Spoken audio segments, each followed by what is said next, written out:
Boa tarde a todas e a todos.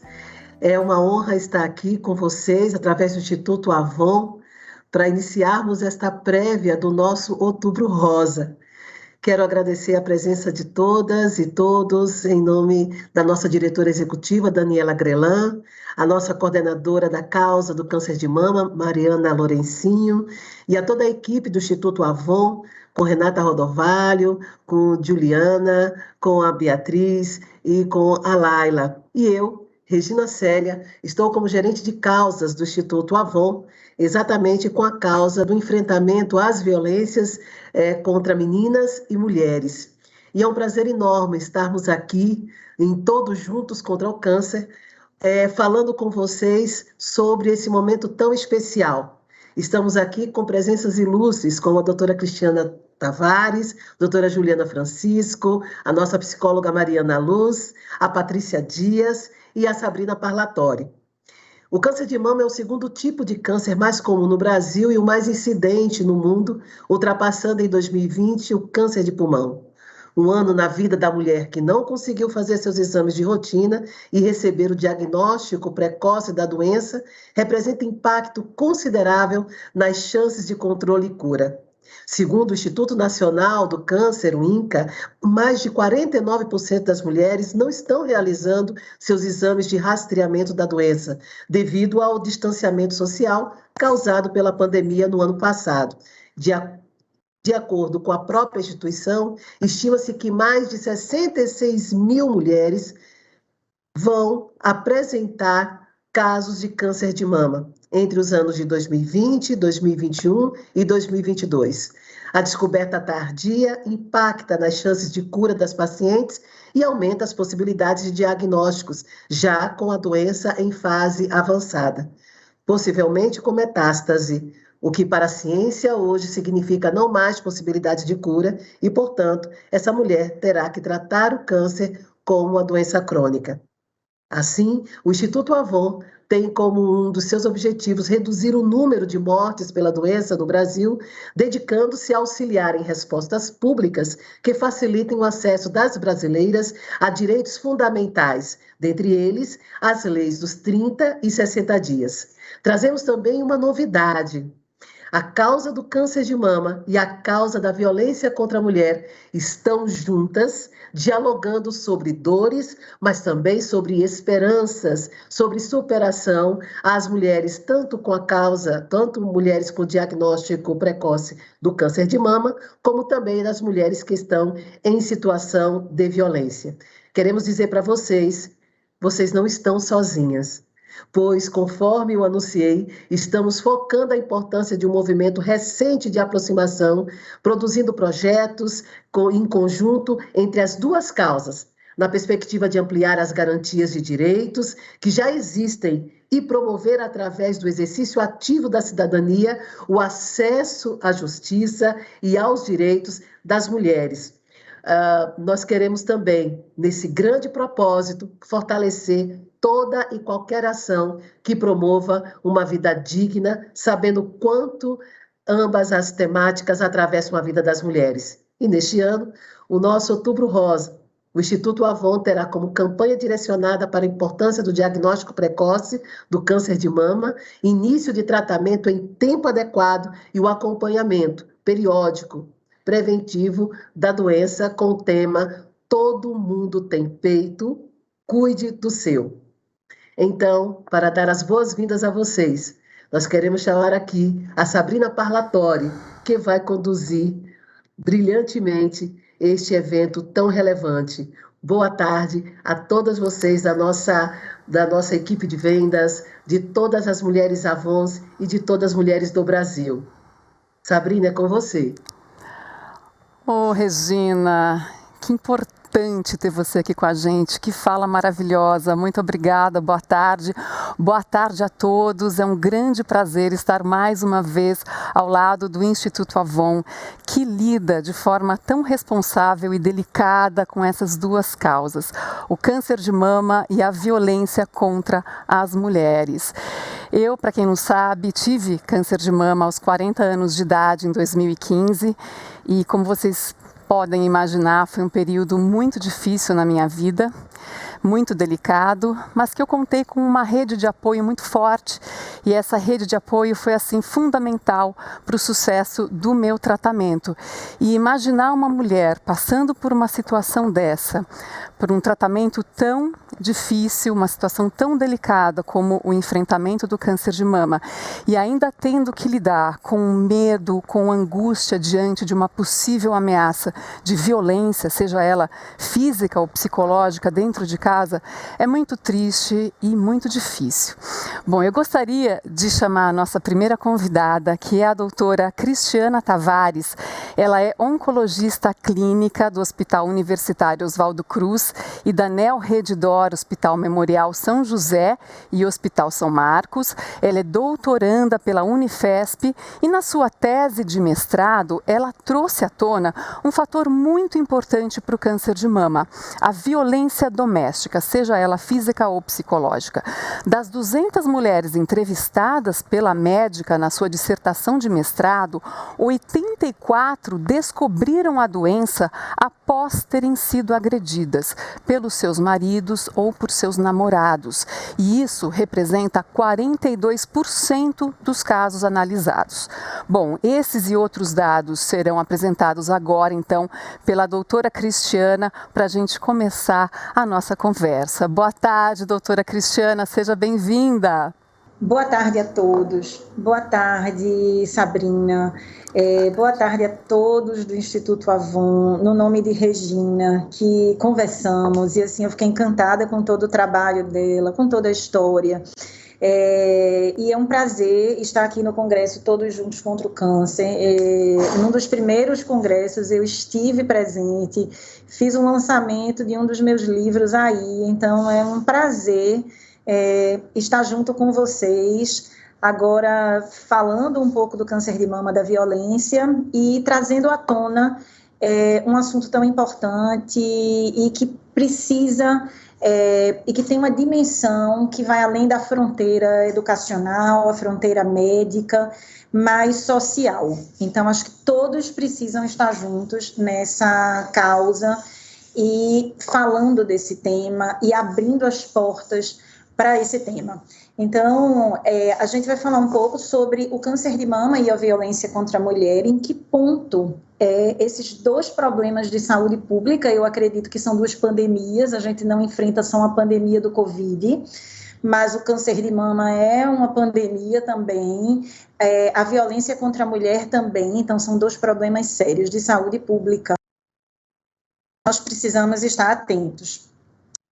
Então, a minha dissertação de mestrado foi uma dissertação em perícia forense e foi fruto de uma observação em relação às minhas pacientes e os relatos que eu escutava em relação à violência doméstica. Então, eu vi durante muitas consultas, eu escutava, atendia, e muitas mulheres falando da violência doméstica, falando de agressão, falando de divórcio, falando da negligência e abandono.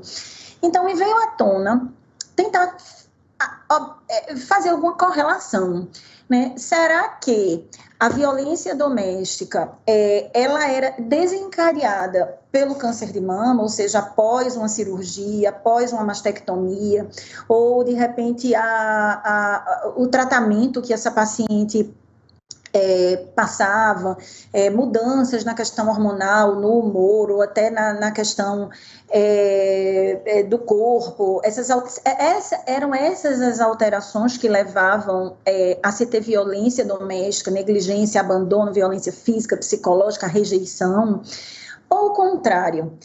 E aí, nós fizemos essa pergunta e aplicamos um questionário para 200 mulheres com câncer de mama. Nós não trouxemos mais outros cânceres para não misturar um pouco, já que o câncer de mama é um câncer que tem uma particularidade muito própria.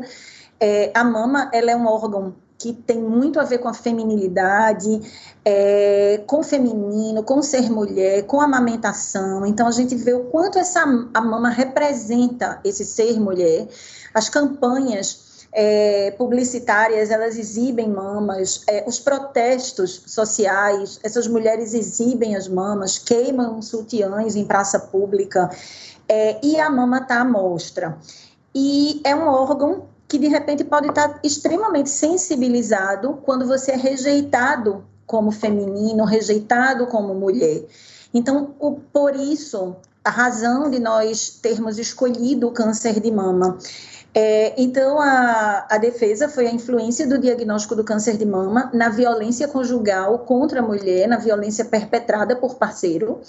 O diagnóstico do câncer de mama, ele promove modificações no padrão de relacionamento da mulher com seu parceiro, especialmente aumentando o nível de violência. Então, foi uma pergunta que nós fizemos. Até por uma redução, talvez, na satisfação sexual, por uma questão adaptativa a essa família, por essa nova conjuntura, o que poderia até comprometer a estrutura familiar, né? E aí, nós nos surpreendemos, foi uma surpresa, porque 42% das mulheres que tiveram diagnóstico de câncer de mama, elas sofriam de violência e não ao contrário. Então, em momento nenhum, a violência ela passou a existir após o diagnóstico. Todas essas mulheres elas já sofriam de violência. E aqui a gente pode notar que a maioria dessas mulheres, elas chegavam a ter o nível fundamental, muitas eram iletradas, tinham só o ensino médio, eram mulheres que tinham um nível social um pouco menor, e quando a gente analisava algumas variáveis em relação ao grupo vitimizado com o grupo vitimizado, nós vimos que 51% das mulheres que sofriam de violência, elas não tinham uma função remunerada, eram mulheres que dependiam integralmente desse cônjuge, e ainda tinham esse diagnóstico do câncer, né? Então, elas ficavam duplamente vulneráveis. 55% das mulheres que trabalhavam, que exerciam função remunerada, elas deixaram de trabalhar por conta da doença, e isso é muito importante, porque um dos meios da gente tirar essa mulher desse ambiente da violência é empoderá-la, e empoderá-la economicamente. Só que aqui a gente tem um contrário, são mulheres que deixam de trabalhar porque elas não conseguem mais desempenhar as mesmas funções por conta do tratamento, por conta das sequelas do tratamento. Então, são pacientes que precisam de um olhar muito mais importante, de um olhar muito mais atento. A grande maioria foram do Agreste, de Pernambuco, e assim como todas as pesquisas epidemiológicas, a grande maioria, praticamente 80% dessas mulheres, elas tinham diagnóstico de estádios 2 e 3, né? Estádios que já requerem um tratamento quimioterápico. Nesses estadiamentos, essa mulher já vai precisar passar por uma cirurgia, possivelmente por uma radioterapia, fazer tratamento hormonal. Então, é um período longo de tratamento, né? E isso precisa ser analisado também. O local da violência, em 84%, era residência, e isso comunga com os dados de violência que nós temos, ou seja, no ambiente onde essa mulher ela deveria ter calma, paz, tranquilidade, para ela poder se recuperar da doença em si, é exatamente o ambiente onde ela é agredida. Então, é agressão fora de casa, é agressão dentro de casa, e isso é um processo muito sério. Os meios de agressão, 40% foi força corporal, 13% objeto contundente, 7,2% arma branca, e essas violências, elas se misturavam, porque nós analisamos a violência física, a violência sexual, a negligência e abandono, a violência psicológica, e também a violência patrimonial, porque na hora que essa mulher ela tem alguma coisa e ela é proibida de trabalhar, ou ela perde algum patrimônio que ela tenha, isso está reverberando na parte econômica, está deixando ela vulnerável nesse sentido também. Então, assim, essas violências, elas se misturam. Então, é importante a gente deixar claro que muitas vezes quem sofre de violência física vai sofrer de violência psicológica. Quem sofre de violência psicológica e moral possivelmente vai sofrer, vai ser negligenciada e abandonada. Então, não são violências que vêm unicamente, elas são muito plurais. Perguntamos também sobre a mudança do comportamento do parceiro após o diagnóstico, e 56% dessas mulheres disseram que o parceiro não mudou, então ele continuava agredindo mesmo após o diagnóstico do câncer de mama, e 31% sim. E o tipo de mudança: para melhor 20%, para pior 6,1%, e que não houve diferença 58%. Então, não houve mudança nesse padrão de agressão. E a mudança do tipo de violência após o diagnóstico, 56% das mulheres não houve essa mudança. 23% delas sofriam de violência psicológica, relataram, 13% foram abandonadas, negligenciadas. E as conclusões é que a frequência de violência doméstica por parceiro igualou-se a 42%. As características dessa violência, bem como as do agressor, elas não parecem estar associadas ao câncer de mama, porque elas se assemelham a resultados de pesquisas feitas na população geral.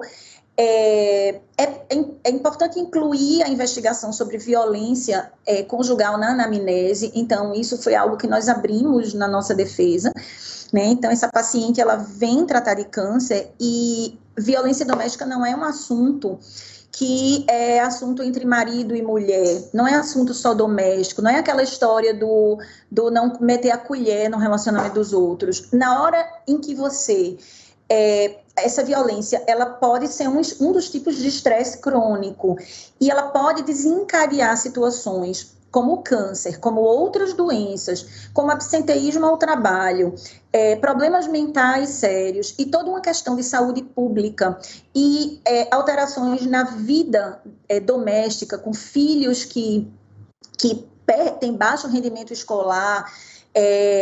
Tudo isso reverbera em saúde pública, e a sociedade civil, ela precisa estar atenta. Então, é importante demais o envolvimento de uma equipe multidisciplinar, e a gente precisa também avaliar a violência estrutural, porque depois que uma mulher ela tem câncer de mama, é uma mulher que ela vai ter mais dificuldade de arrumar emprego, ela vai ter mais dificuldade na inserção do mercado de trabalho, é uma mulher que vai sofrer uma violência estrutural pelo fato de ter tido câncer de mama. Então, isso vai reverberar muito na vida dela, e isso também é algo que a gente precisa estar atento, porque não adianta eu fazer o meu melhor tratamento, a minha melhor quimioterapia, a minha melhor imunoterapia, se eu estou... E depois, como é que eu vou devolver essa paciente para a sociedade, ela com um problema dessa magnitude? Então, no dia 25 de cada mês, é o dia que a equipe da OPAS, da Organização Pan-Americana de Saúde, da OMS, eles vestem o laranja, a cor laranja. Então, dia 25 é o dia que, todo 25 do mês, deve-se falar em violência doméstica. Eu acho que essa cor, ela tem que entrar no ambiente hospitalar, sim.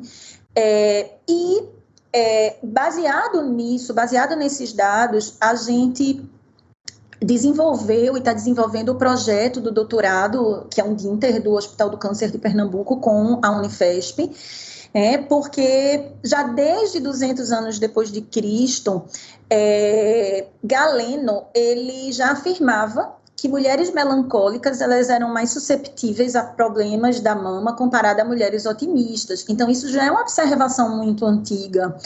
E aí eu vi esse trabalho que eu achei muito interessante, que fala um pouco das disfunções do sistema imune induzidas pelo estresse, induzidas pela depressão, mostrando que o estresse, mas o estresse crônico principalmente, ele tem uma sintonia, ele promove uma articulação nesse tripé: sistema nervoso central, sistema imune e sistema endócrino, com liberação de hormônios, de citocinas, de neurotransmissores, levando a uma alteração tanto no sistema imune, uma interação muito grande entre o sistema imune, o sistema endócrino e o sistema nervoso central. Então, essas experiências estressantes, elas incluem estressores físicos, como infecções, lesões teciduais, mas também toda a parte psicológica, como o luto, a separação conjugal, o isolamento social, o desemprego, o trauma, o abuso sexual, fatores relacionados ao ambiente familiar ou ao trabalho ou à vizinhança. E a habilidade para se adaptar ao estresse repetitivo ela é individual, então tem pessoas que têm uma condição de se adaptar melhor, outras não. Então, e aí vem às vezes aquela pergunta, mas por que fulana passa por isso e não adoece, ou não teve câncer, e cicrana adoece? Porque isso é individual, o ser humano é único. Então, há inúmeros estudos experimentais, já em modelos animais, que mostram como o estresse ele pode causar uma maior susceptibilidade a doenças que comprometem o sistema imune. A gente pode até tirar por nós próprios, pessoas que estão extremamente estressadas, muitas vezes têm amidalite de repetição, herpes zoster, gripam com facilidade, têm resfriados, exatamente por isso, né? Mais recentemente, tem se explorado a resposta imune contra antígenos tumorais específicos de células da mama, do pâncreas, do cólon, do pulmão, de vários órgãos, e os efeitos dos estressores biológicos nos fatores componentes da função imune e a associação com câncer têm sido demonstrados em vários estudos longitudinais. O luto conjugal pode ser um modelo de estresse psicológico e a violência doméstica, não tenho dúvidas, é um grande modelo de estresse psicológico. Então, o estresse psicológico ele pode ser no trabalho, ele pode ser em casa com a violência doméstica, ele pode ser um luto pela perda de um ente querido. Então, tudo isso pode levar a uma queda do sistema imunológico. Então, há um risco de adoecimento associado com a separação e com o divórcio. Então, houve um estudo importante, onde esse estudo ele separou mulheres em 2 grupos, as mulheres que tinham enlutado, ou seja, divórcio ou morte do cônjuge com menos de 1 ano e com mais de 1 ano, e a dosagem de células do sistema imunológico, células NK, células T, que são células que combatem a infecções e que também atuam numa atividade linfoproliferativa, a mitógenos, essas células elas estavam reduzidas em mulheres que estavam passando por um período de enlutamento, né? E a gente sabe que quanto menor o número dessas células NK, maior o risco de infecção, e isso pode levar a consequências moleculares na velocidade e na qualidade dos processos de reparo do DNA e um aumento do risco de câncer. O câncer é uma doença heterogênea, além de estudos que avaliam como o estresse afeta os problemas da vigilância imunológica, e isso pode também modular a sobrevida de um tumor. Talvez pessoas que já têm o câncer e que estão em constante estresse, e fragilizadas e se sentindo com a autoestima baixa, essas pacientes, talvez esse tumor ele possa se desenvolver de forma mais agressiva, e a gente não conseguir estabilizar tanto essa doença com os tratamentos vigentes, né? E há um aumento do dano mesmo no reparo do DNA, na inibição da apoptose, por conta da queda do sistema imunológico. Há também uma via, que é a do estresse oxidativo, que é o que nós vamos estudar no doutorado agora de medicina translacional, e é por aí que nós vamos estudar essa população de pacientes, mas os estudos, de uma forma geral, eles falham em mostrar de uma forma contundente esse estresse crônico no início. Talvez ele esteja mais relacionado com a progressão. A maioria desses estudos, eles são estudos ainda incipientes, são estudos que ainda não têm desenhos muito fortes, muito robustos para a gente criar essa condição causa e efeito, mas eu acho que a gente tem que abrir a mente para que o estresse crônico e a violência, como um dos tipos de estresse crônico, ela possa atuar a nível do sistema imunológico e ter uma correlação direta com alguns tipos de câncer, seja como fator de risco, seja durante o tratamento ou numa possível progressão. E também a gente precisa entender que mulheres que sofrem de violência, mulheres que têm uma baixa de autoestima, são pessoas que têm mais depressão, que têm mais transtornos de ansiedade, e que a depressão, o transtorno de ansiedade e a baixa de autoestima pode aumentar o consumo de álcool, aumentar o consumo do tabaco, fragilizar essas mulheres e levá-las a um uso maior de drogas ilícitas, alterar o padrão do sono, piorar a nutrição, ou seja, mulheres que talvez precisem comer mais doce, mais carboidrato, não conseguem fazer atividade física porque elas estão mal com elas mesmas, e essa é uma questão interpessoal, né? Intrapessoal, na verdade. Então, esse interpessoal ele só pode estar bom quando o meu intrapessoal está bom. E isso pode também, de forma indireta, levar a consequências no sistema imunológico e no sistema neuroendócrino. Então, é claro, e para mim é totalmente claro e lúcido que a gente precisa desenvolver estratégias de suporte social, de intervenções psiquiátricas e psicofarmacoterapêuticas, para a gente aumentar a condição dessas mulheres enfrentarem o adoecimento, enfrentarem o câncer e, com certeza, enfrentarem uma vida conjugal, né, com violência, até para se ver como a gente vai tirar essa mulher e vai ajudar no sentido de se livrar dessa opressão. Então, há grupos de mulheres há um estudo que mostra que há alguns grupos de mulheres que receberam psicoterapia individual, tratamento psicofarmacoterapêutico, foram mulheres que tiveram uma evolução mais lenta de tumores e uma relevante melhora da depressão, acompanhada de uma normalização desses parâmetros imunes. Isso é importante, né? Então, trazendo como conclusão, vários estudos publicados, eles evidenciam uma alteração de vários componentes da resposta imune em situações de estresse crônico e depressão, né? O estresse e a depressão, eles foram associados a uma diminuição da atividade de células T, natural killers, que são células de defesa, né? O que afetaria os processos de imunovigilância contra tumores, né? E o acúmulo também de mutações somáticas e de instabilidade genômica. As diferenças na competência da resposta imune entre indivíduos idosos também precisa ter uma cautela, a gente tem que ver essa questão por faixa etária, idosos e pacientes mais jovens. O estresse crônico ele tem sido associado a efeitos deletérios à saúde, levando a uma exaustão do organismo, estresse e doença, né? Os resultados obtidos nessa área da psiconeuroimunologia têm fornecido argumentos científicos significativos para que a gente possa aprofundar nesses estudos e tentar ter uma resposta mais contundente em relação a essas questões. Aqui eu estou falando um pouco do livro de violências, que eu escrevi 2 capítulos, inclusive nessa questão da saúde pública e o risco do adoecimento, né? Há vários outros artigos também relacionados à violência, um grupo do qual eu faço parte, que acolhe mulheres vítimas de violência, que é o Chega Amiga, e eu queria parabenizar sempre Maurício de Souza por ser tão inclusivo, e também colocar a Turma da Mônica para vestir o laranja. Então, muito obrigada. Doutora Cristiana, parabéns, muito obrigada pela sua fala, muito obrigada por nos mostrar este estudo. Eu acho importantíssimo a gente abrir essa porta, a gente falar sobre o impacto das emoções, do estresse na nossa saúde.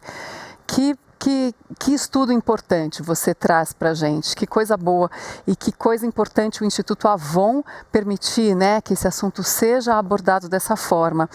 Olha, eu quero convidar agora uma pessoa também muito especial para falar aqui com a gente, que é a Patrícia Dias. Ela é criadora de conteúdo na página, olha que bonitinho, Patrícia Dias Bela Estilosa, mas também é pintora pela Escola de Belas Artes da UFRJ, ela é maquiadora, ela é consultora de estilo e analista de coloração pessoal, especializada em belezas negras e ativista digital pela Frente Estadual de Combate ao Câncer de Mama.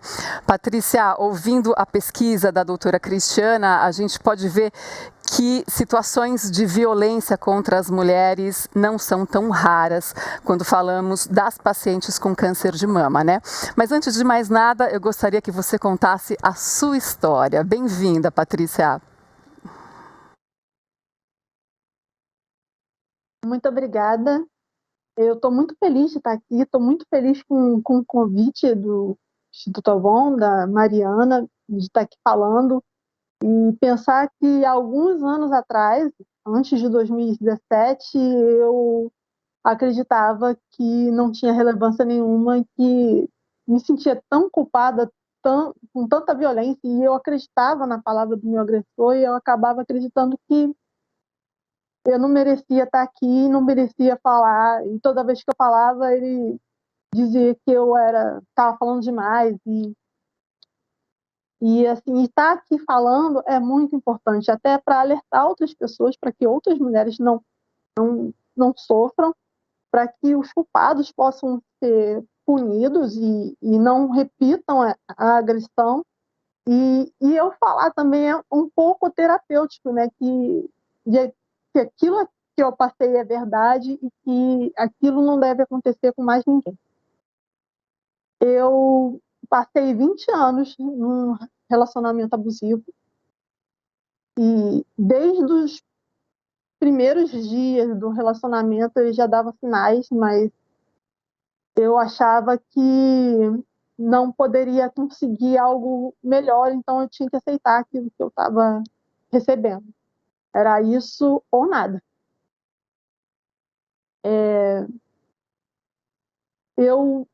E a maior parte da violência que eu sofri foi mais psicológica e moral. Eu sofri todas as violências, mas o que eu mais sofri foi a psicológica, e eu acho que a violência psicológica me causou mais danos do que qualquer olho roxo que eu pudesse ter.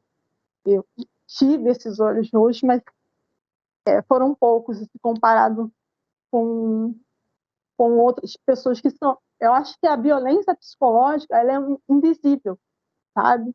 E muitas vezes na justiça ela é tratada como algo que causa menos dano. Que geralmente quando o agressor ele faz a violência, essa impressão que eu tenho, né? E vendo os gráficos também na justiça, a agressão física ela tem uma punição maior do que a violência psicológica.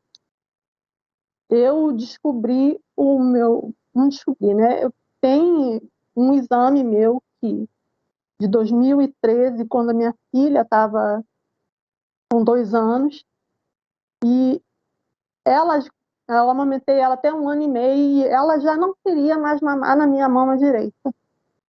E foi exatamente quando a violência lá em casa ela aumentou.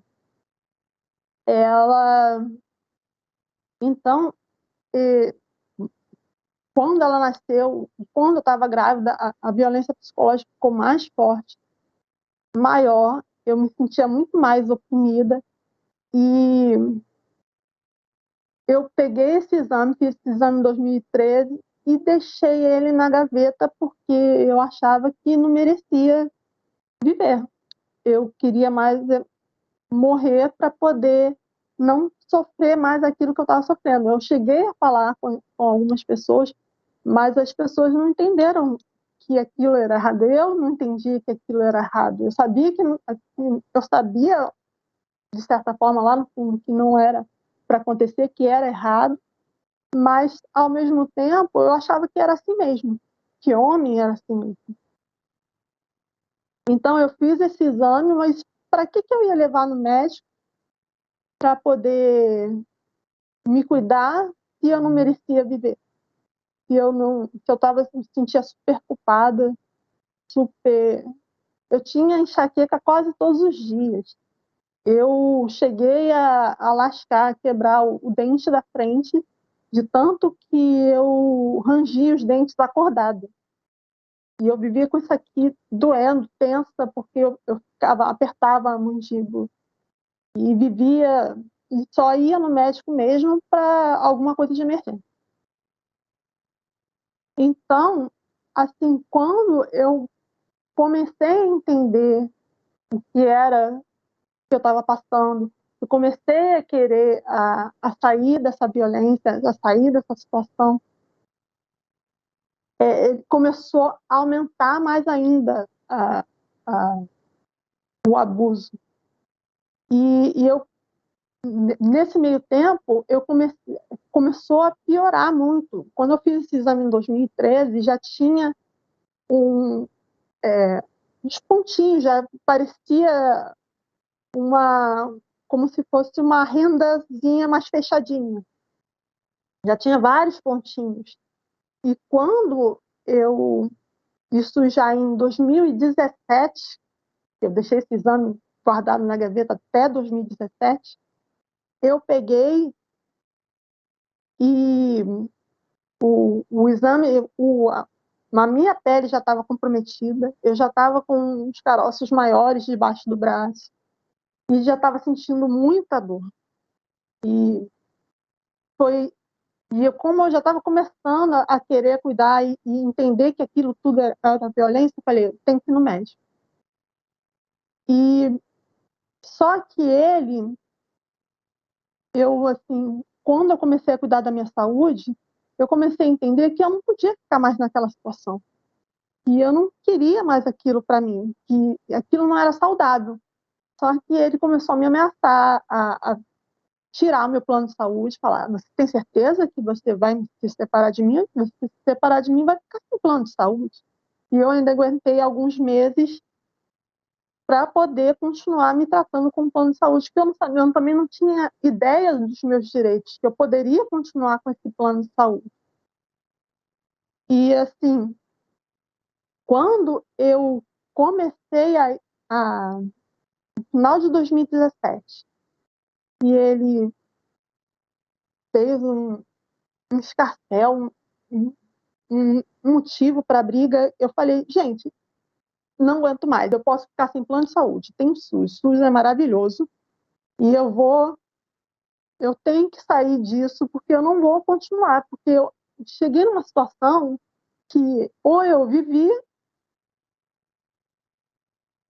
mas deveria ser sem ele, porque com ele eu não ia conseguir sobreviver. E eu tenho certeza que eu não posso dizer que ele causou o meu câncer, mas eu posso dizer que eu, com certeza, adiei demais o diagnóstico e eu já estava com metástase, então eu tive sorte. Mas eu fico pensando em quantas mulheres não tiveram a mesma sorte do que eu, de ir no médico, de dar tempo. Foi tão... Eu fui no médico, o médico quis me operar em 20 dias. Ele não quis nem fazer biópsia. Ele viu meus exames e falou, vou te operar no final desse mês. E assim, você imagina, a gente correu para poder fazer uma cirurgia em 20 dias e eu esperei 6 anos para poder ir no médico, para poder ver esse câncer, que poderia ter sido o tratamento não tão invasivo, mas pelo menos eu estou aqui. Mas eu poderia não estar. E se eu não tivesse, ele ia ser responsabilizado por tudo que aconteceu comigo. E é nisso que eu fico pensando, né? E dessas consequências na minha vida, e por isso que eu resolvi criar a minha página Patrícia Dias Belo Estilosa, tanto para reafirmar para mim mesmo que estava acontecendo aquilo, porque eu não acreditava que poderia ser verdade de certa forma, porque era cruel demais, e também para alertar outras pessoas que isso está acontecendo, porque eu não tinha ninguém para me alertar. Eu tive que buscar informação por mim mesma, sabe?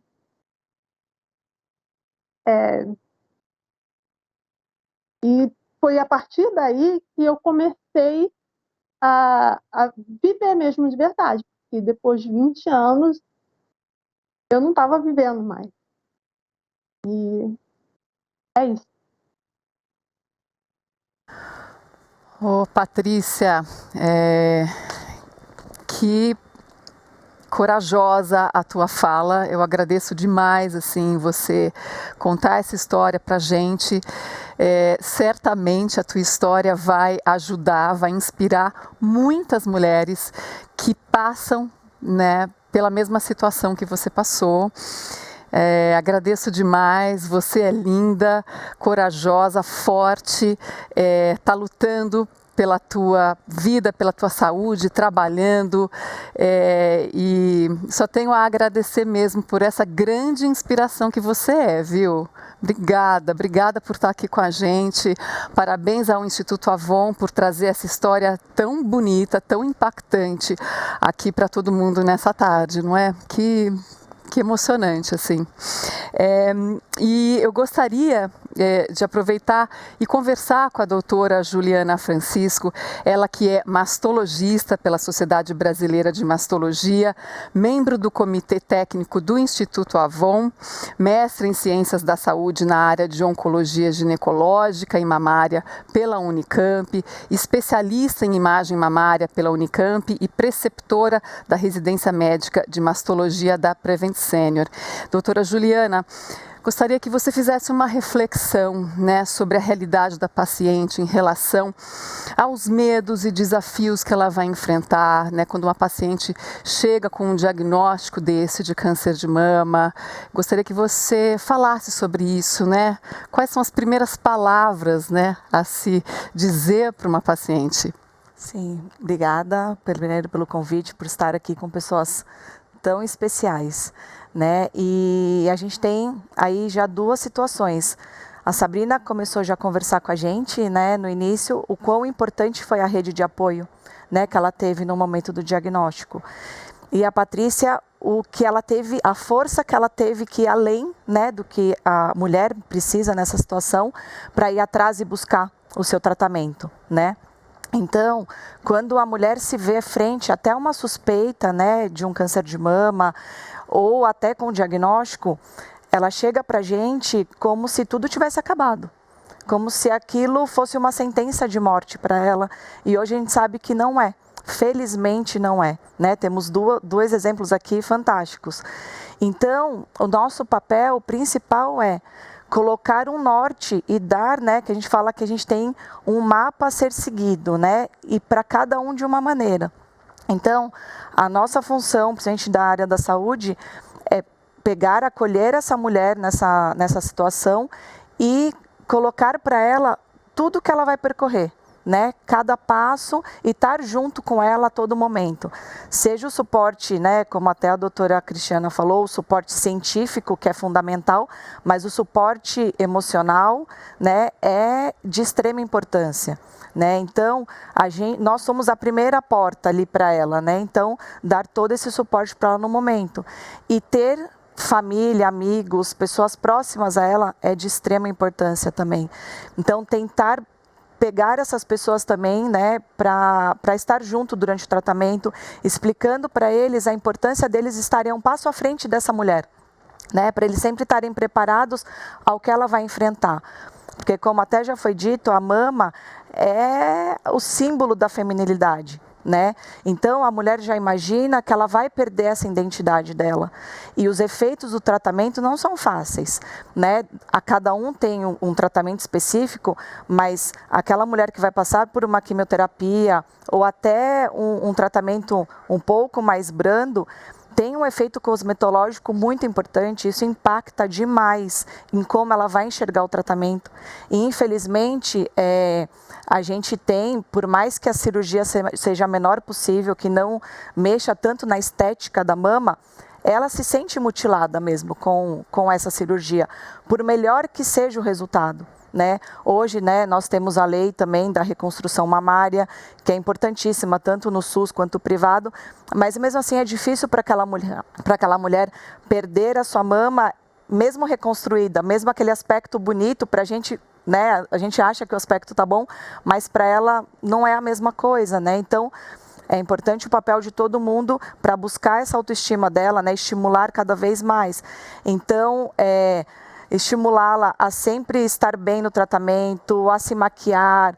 Hoje temos, né, banco de lenços, bancos de perucas. Um amigo maquiador é de extrema importância para ensiná-la a se maquiar, desenhar a sobrancelha, que é o contorno do rosto todo, né? Isso então, porque a gente sabe que aquela mulher que está forte, até os dados, né, do trabalho que foi mostrado hoje, aquela mulher que está com a sua autoestima elevada, que está forte, ela vai encarar melhor o seu tratamento, ela vai ter forças para levantar todos os dias e ir em busca, né, do seu tratamento e de se cuidar mais. E a gente sabe que a resposta a ele vai ser muito melhor, né? Então, essa mulher está bem informada e bem amparada é de extrema importância, e acho que tanto a parte, né, científica, né, médica, psicológica, enfermagem, acho que todo mundo tem que estar junto e tentar conversar com essa mulher, e a qualquer indício de ver que existe uma barreira, né, familiar, né, envolvendo de violência doméstica,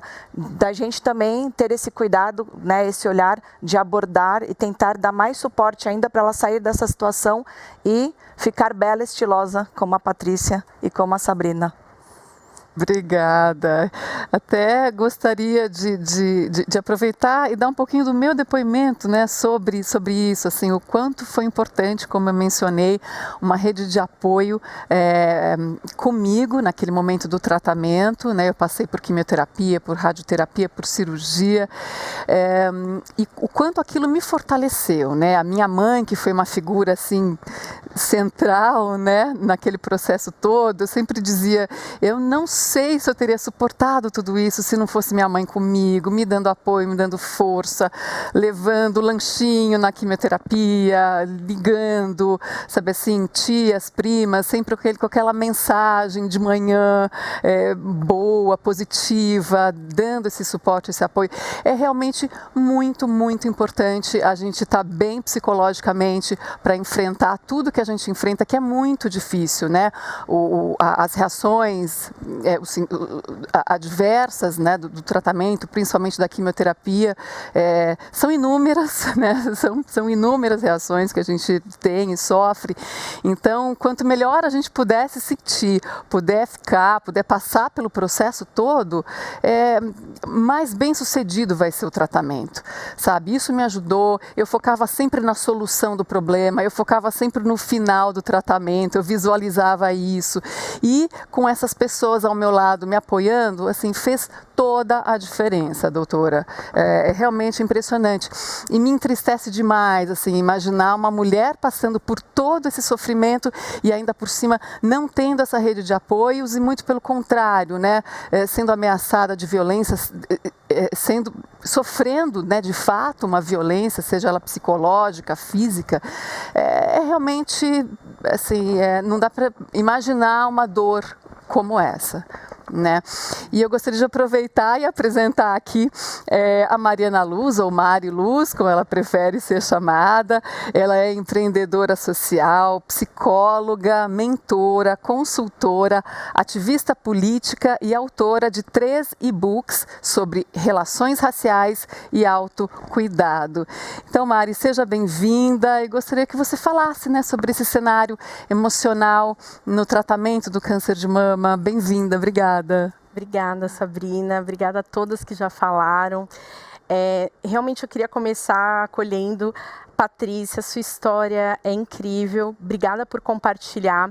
E a importância, né, a doutora Cristiana falou, trouxe essa questão do estresse, quando a gente faz essa intersecção, né, entre violência e o câncer, a importância de falar como forma de autocuidado. Então, a sua história inspira outras pessoas, outras mulheres a falarem, a quebrarem tanto os ciclos de violência, quanto também buscarem o tratamento quanto antes.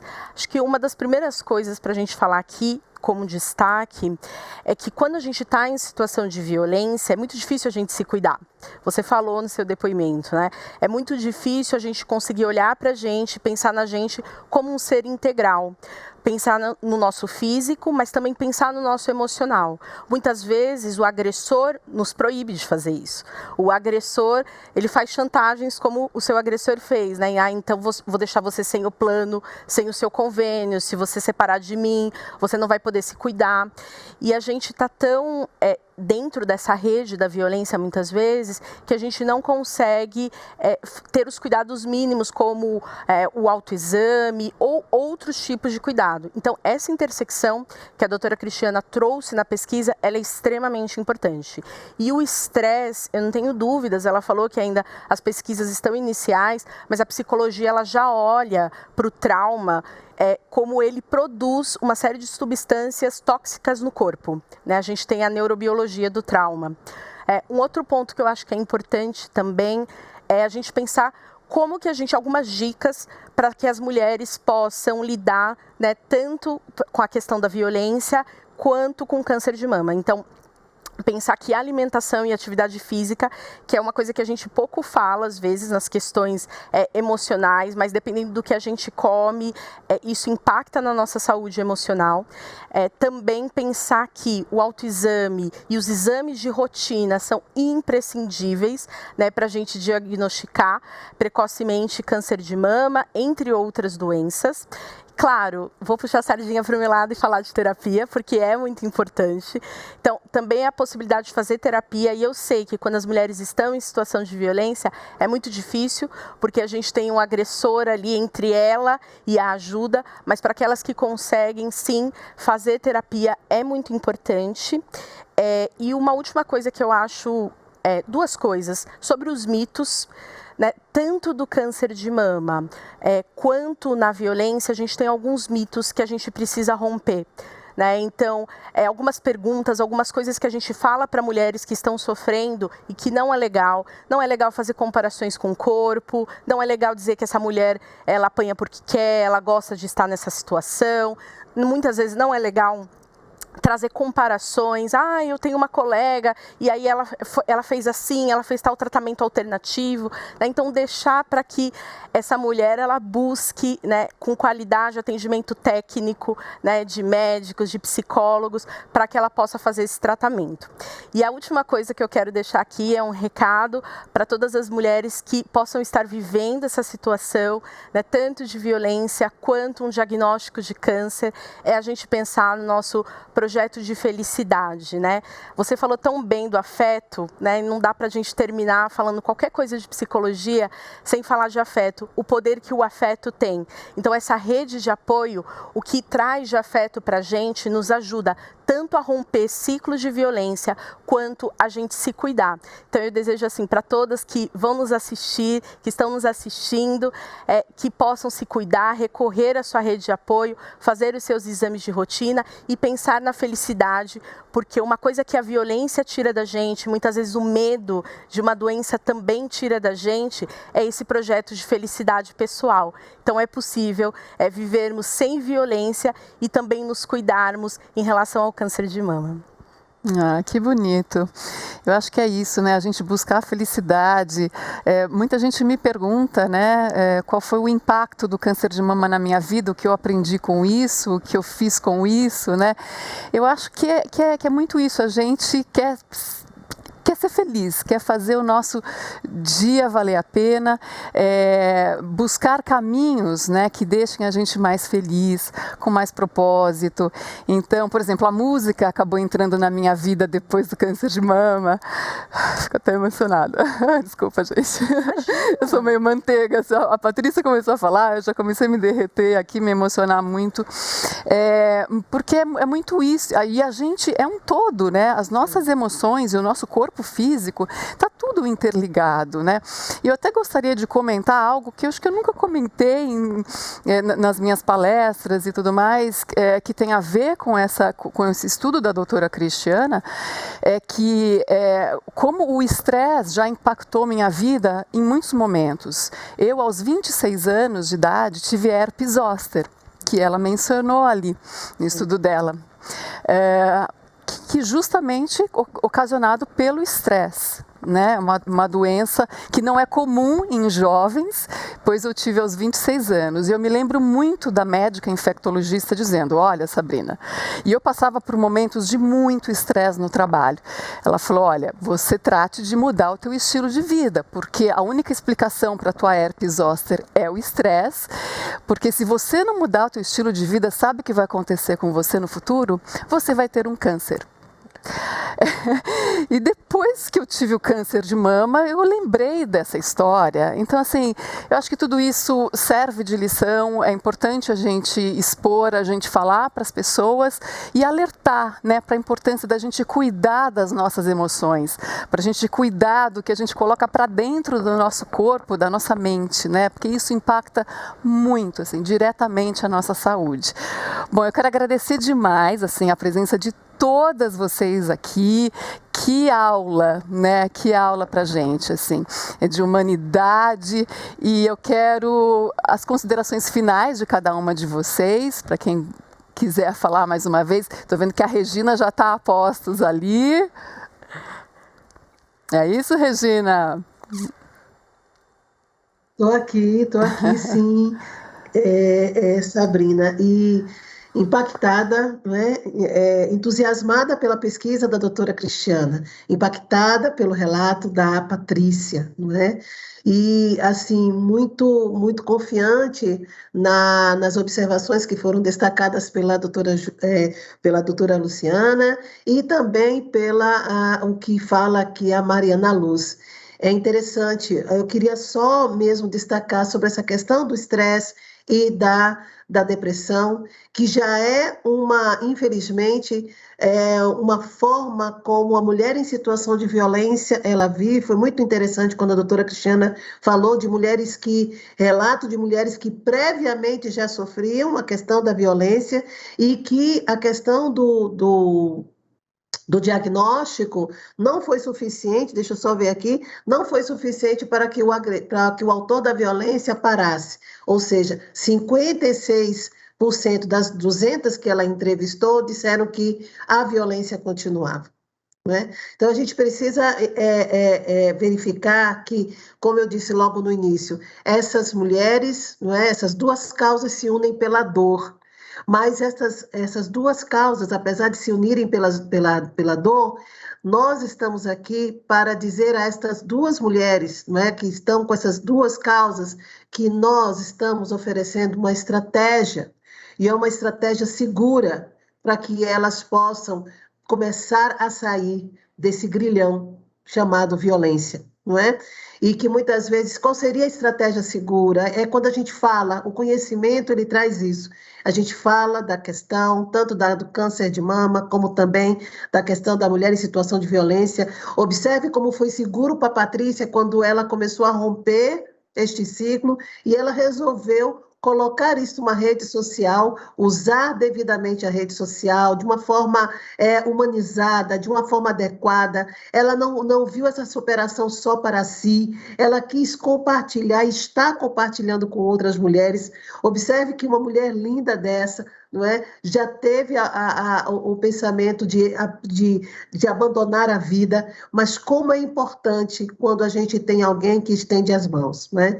E o Instituto Avon, ele tem esta missão, ele tem este propósito, ao saber que existe uma mulher com um diagnóstico de câncer de mama, ao saber que tem uma mulher que está em situação de violência doméstica, dar a certeza para ela que ela não está sozinha, perguntar a ela o que nós podemos fazer para te ajudar, compreendendo que não se sai de uma hora para outra, compreendendo as recaídas, compreendendo as depressões, compreendendo muitas vezes que ela quer e ao mesmo tempo ela não quer, porque como isso bagunça a ordem da nossa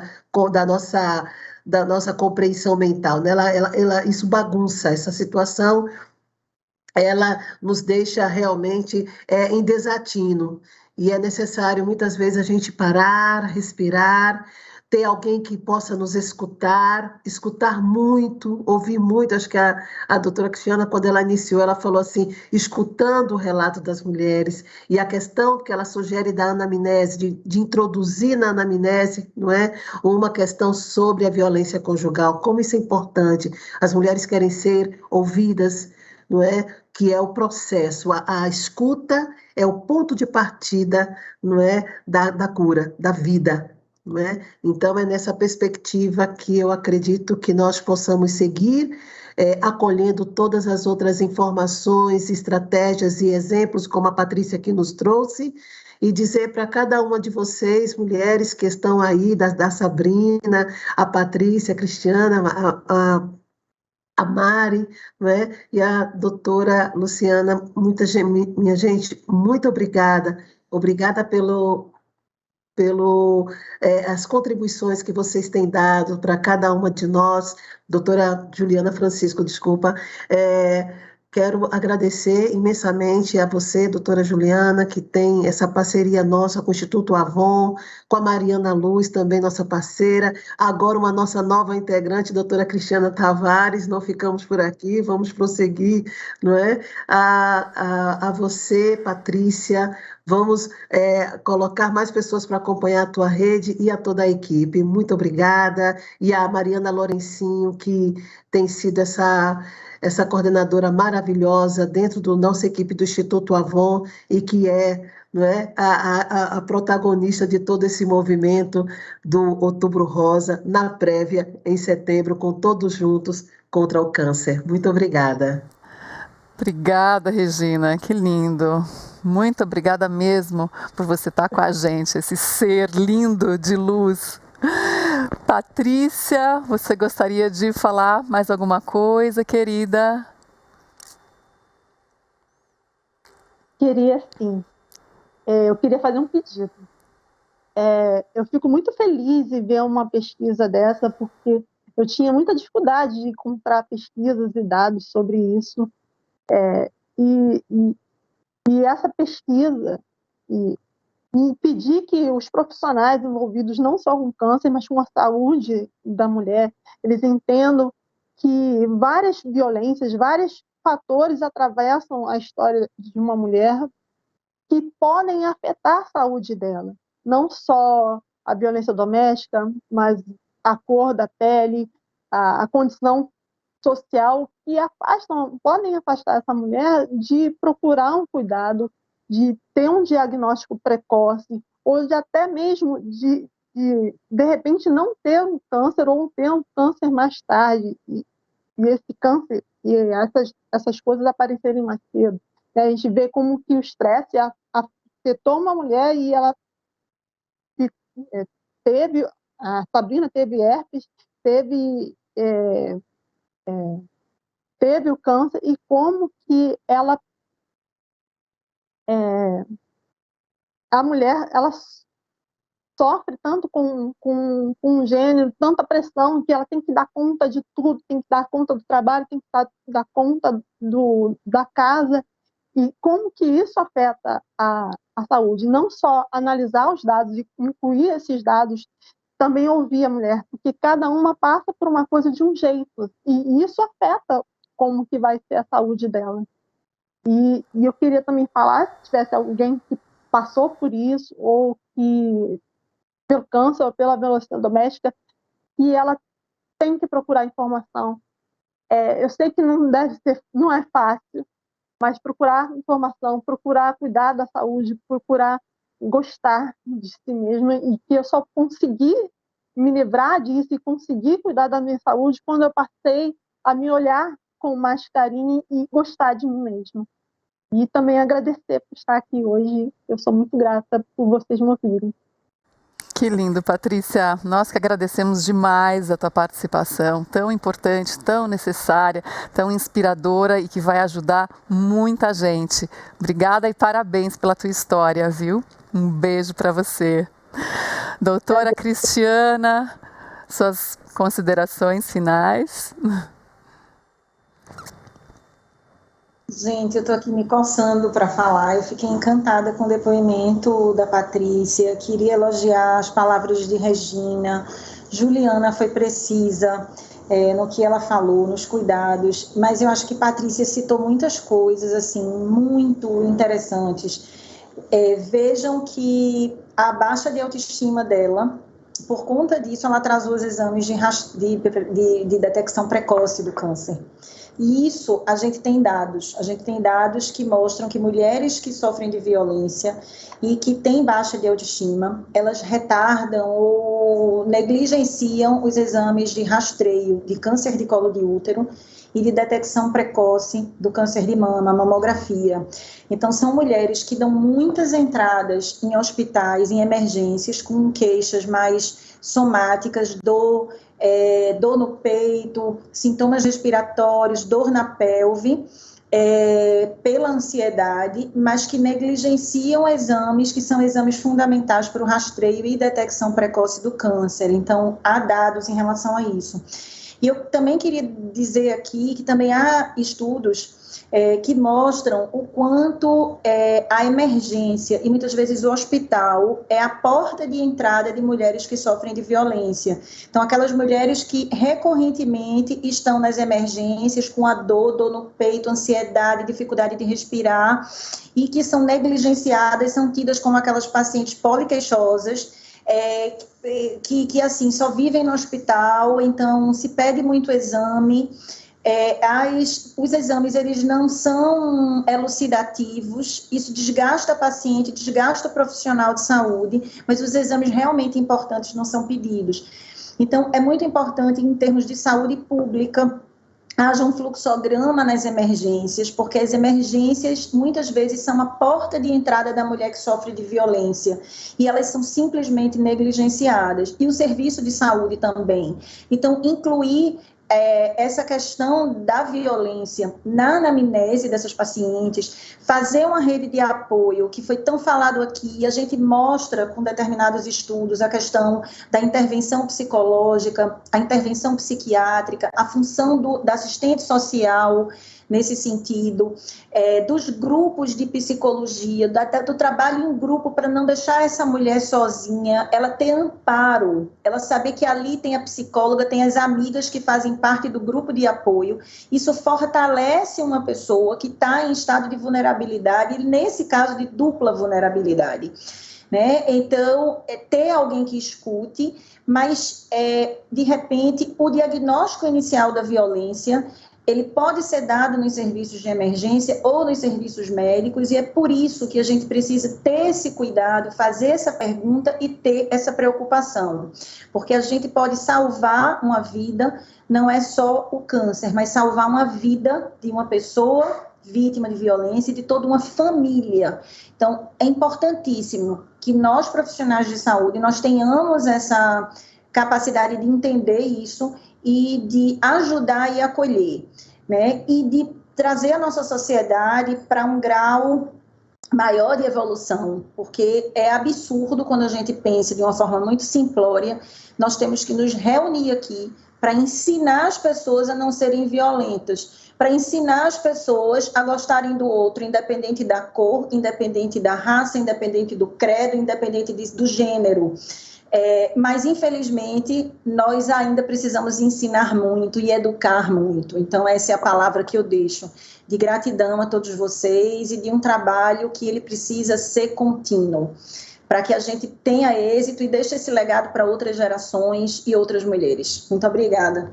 Obrigada, doutora Cristiana. Que importante esse teu trabalho, que a partir de agora desse mais atenção, né, para as questões emocionais e de estresse, o quanto isso impacta na saúde das pessoas, que isso seja levado mais em consideração cada vez mais. Obrigada pela sua participação, pela tua fala, pelo teu trabalho e sucesso para você nessa tua dissertação, viu? Muito obrigada, parabéns.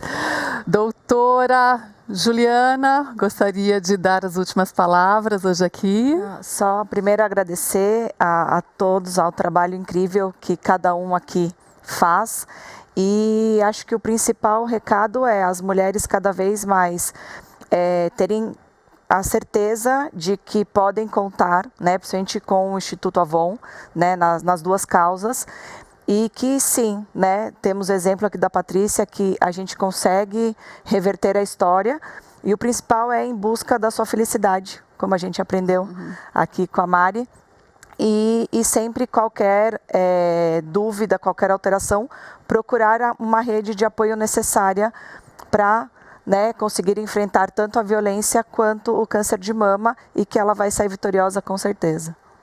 Obrigada, doutora Juliana. Mariluz, por favor.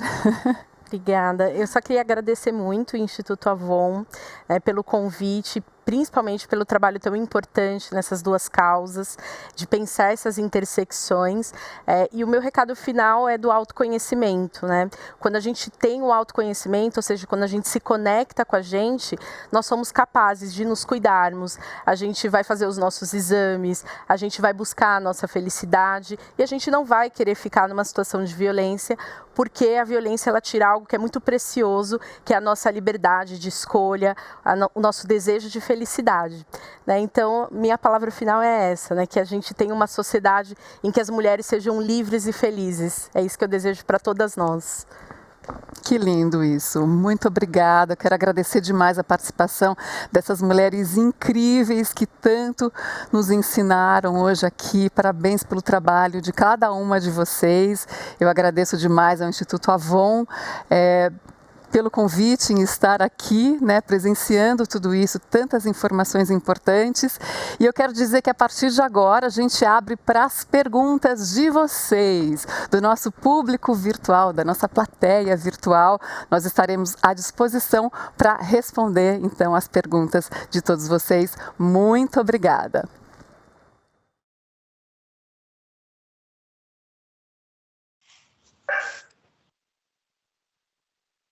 Olá, boa tarde, mais uma vez, estamos agora ao vivo. Quero agradecer a presença de todas essas mulheres maravilhosas, também agora aqui ao vivo com a gente. Nós recebemos perguntas da audiência e vamos responder algumas delas. Boa noite, meninas. Dando um oi geral aí. Mais uma vez, agradecendo ao Instituto Avon pelo convite, pela confiança em participar desse momento tão importante. Olha, a gente vai então começar com uma pergunta que veio do nosso público para a doutora Juliana. Mulheres em situação de violência podem ter maiores dificuldades em fazer exames e conseguir diagnóstico, doutora Juliana? Oi, boa noite a todos. Obrigada pela pergunta.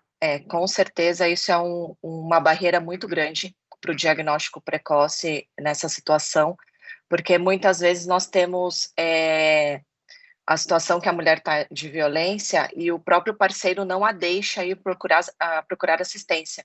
Até foi o exemplo que a Patrícia nos contou, né, do relato dela.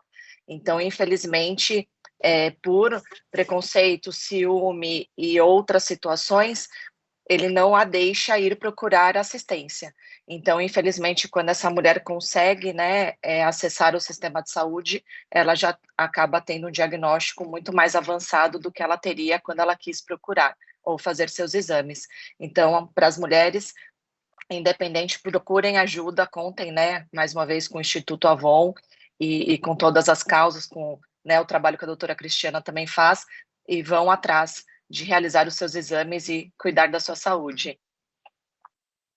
Certo. Mais uma pergunta aqui da nossa audiência. Olha, acredito que todos os tipos de violência podem influenciar, mas existe uma específica que aumenta mais o risco do câncer? Quem gostaria de responder? A doutora Cristiana, a doutora Juliana? Boa noite a doutora todos. Cristiana. Boa noite a todos. Eu queria agradecer bastante essa mesa maravilhosa e o convite do TJCC, do Instituto Avon, para estar aqui, muito feliz em estar ao lado de vocês. Não, pelo menos na defesa, nós não vimos uma correlação entre o tipo de violência com o tipo de câncer, ou ter ou mais câncer. Então, se fala da violência como um todo. Até porque essa violência ela pode vir agregada, então às vezes 2, 3 tipos ao mesmo tempo. Uma mulher que sofre de violência sexual pode sofrer também de violência psicológica, pode ser negligenciada, abandonada, então elas vêm muito em combinação. Agora, é necessário estar atento, porque na defesa, a maioria das mulheres elas não sabiam que era uma violência psicológica, e quando a gente lia a definição, aí muitas diziam assim, doutora, eu sofro de violência, porque acontece isso, então elas começavam a relatar várias situações. Então, é muito importante que a gente traga essas definições, porque muitas pessoas até sofrem de violência, mas elas acreditam que violência é só física ou sexual, elas não sabem dos outros tipos. Certo. E perguntam também, doutora Cristiana, se podemos ter acesso à sua pesquisa e como? A pesquisa, ela está publicada em revista fechada, mas eu posso passar para uma de vocês e vocês passam. A gente pode se comunicar e depois divulgar os dados, sim. Tá certo, obrigada. E uma pergunta agora para Mari Luz. Se alguma mulher está percebendo algo de errado no relacionamento, o que ela deve fazer? Obrigada pela pergunta. Bom, acho que tem alguns passos que são importantes quando a gente identifica que a gente está numa situação de violência. Então, a primeira coisa é pedir ajuda para alguém, é falar disso com alguém. A gente falou, né, durante a mesa a importância, né, da gente falar com as pessoas de uma equipe técnica, falar com psicólogos, falar com médicos, mas a gente pode pedir ajuda para um familiar, a gente comunicar isso a alguém, acho que é um primeiro passo. Um segundo passo é denunciar, se for o caso, e se essa mulher se sentir preparada, porque a gente precisa entender que tem todo um processo envolvido na denúncia, e não é a única porta de saída. E acho que um último passo, que eu acho sempre muito importante, é terapia, é falar com um psicólogo, para a gente buscar curar um pouco das feridas e as marcas que a violência deixa. Certo. Importante, né? Importante a mulher se defender, ir atrás dos seus direitos, né? Porque isso não pode continuar, né, gente? Bom, gostaria que a Patrícia, né, nossa querida, que deu um depoimento tão emocionante e tão importante, né? Eu acho que muitas mulheres vão abrir os olhos, né? E entender, né? Uma possível situação, né, parecida e tomar providências. Patrícia, o que você gostaria de falar? Quais seriam suas considerações finais no dia de hoje? Acho que a primeira coisa que acho que muita gente já está fazendo aqui hoje, né, é buscar informação. Mesmo que você não esteja passando pelo câncer, não esteja passando por uma situação de violência, é buscar informação. E outra coisa, que é uma coisa que eu costumo falar, é que rever os seus afetos, reveja os seus afetos. Eu acho que a gente tem que procurar tratar com gentileza nós mesmos e as pessoas. E tratar com gentileza é também apoiar sem julgamento. E, no mais, eu queria muito agradecer a oportunidade e todos vocês que estão me ouvindo. Eu sou muito grata por estar aqui, muito mesmo. Que bom, Patrícia. Muito obrigada. E agora eu passo a palavra para a querida Regina. Oi, minha gente, que coisa maravilhosa. E é por isso, exatamente por isso que a Patrícia falou sobre informação, que o Instituto Avon, que é uma organização não governamental, atua na defesa dos direitos fundamentais das mulheres por meio de ações e iniciativas na resposta ao câncer de mama e no enfrentamento à violência contra mulheres e meninas. E nós acabamos de lançar a nossa campanha de Outubro Rosa 2021 com o título Todo Mundo Tem Peito, Cuide do Seu. É uma campanha que foi idealizada pelo Anderman Thompson e a ação contará com ativações digitais durante o mês que inclui a realização da 9ª edição do evento Giro pela Vida. O objetivo é incentivar a conscientização sobre a doença, o diagnóstico precoce e o acesso ao tratamento, principalmente durante a pandemia da Covid-19. Bom, nesse período, muitas mulheres, Sabrina, não puderam fazer os seus exames, todos nós sabemos, o que certamente vai impactar os índices de câncer de mama no Brasil e a descoberta da doença em estágios avançados. O diagnóstico e o tratamento para o câncer de mama é um direito de todas as mulheres, o direito das pacientes. E aí a gente tem mais aí informações, onde a gente pode acessar no www.todomundotempeito.com.br, ou então vocês entrarem em contato no canal de apoio a pacientes, né, da Oncoguia, 0800 773 1666, e é financiado pelo Instituto Avon. E eu estou muito feliz, pela oportunidade de todos que participaram, daqueles que encaminharam as perguntas, doutora Cristiana, a Patrícia, a Mariluz, a doutora Juliana Francisco, a toda a equipe do Instituto Avon, que tem, de uma forma muito empenhada e competente, conduzido todo esse processo, onde é referência, o Instituto Avon é referência no terceiro setor, na causa sobre o câncer de mama e também com relação ao enfrentamento às violências contra meninas e mulheres. Muito obrigada a todas vocês e quero homenagear em especial a nossa diretora executiva, Daniela Grelan, e a nossa coordenadora da causa do câncer de mama, Mariana Lourencinho. Muito obrigada, é com você, Sabrina, e até mais. Oh, Regina, obrigada. É isso mesmo, mulheres maravilhosas, mulheres que a gente está vendo aqui na tela e as mulheres que estão nos bastidores do Instituto Avon, fazendo um trabalho impecável, de extrema importância, e vamos nos ver aí no Giro pela Vida logo mais, né? A gente já, de antemão, convida todo mundo a participar, que novamente vai ser um evento muito bonito, com muita informação, com muita emoção. E obrigada a cada uma de vocês, Regina, novamente, doutora Juliana, sempre com as suas informações, a sua delicadeza no trato com as pacientes, doutora Cristiana, que pesquisa importante, que pesquisa inovadora, né, doutora Cristiana, que a gente teve acesso. Mari, Luz, você é realmente uma luz, assim, para a gente. Como é gostoso sentir a tua energia. É sempre muito importante a gente ter, a gente cuidar do lado psicológico, emocional, né, das pessoas, especialmente das mulheres aqui. E Patrícia, mais uma vez, parabéns, parabéns pela coragem em expor a tua história tão forte. Como eu já disse, né, certamente vai ajudar a encorajar muitas outras mulheres, a inspirar, e parabéns pelo trabalho que você agora está desenvolvendo, né, com todas as informações que você tem passado para a sociedade. Parabéns, um grande beijo para você, e obrigada, Instituto Avon, mais uma vez, pela confiança, pela delicadeza, por essa beleza que é esse evento. E muito obrigada a vocês, público, né, que participaram, que estiveram com a gente nessa tarde. Espero que vocês tenham também se inspirado, emocionado, né, e aprendido bastante com essas mulheres espetaculares.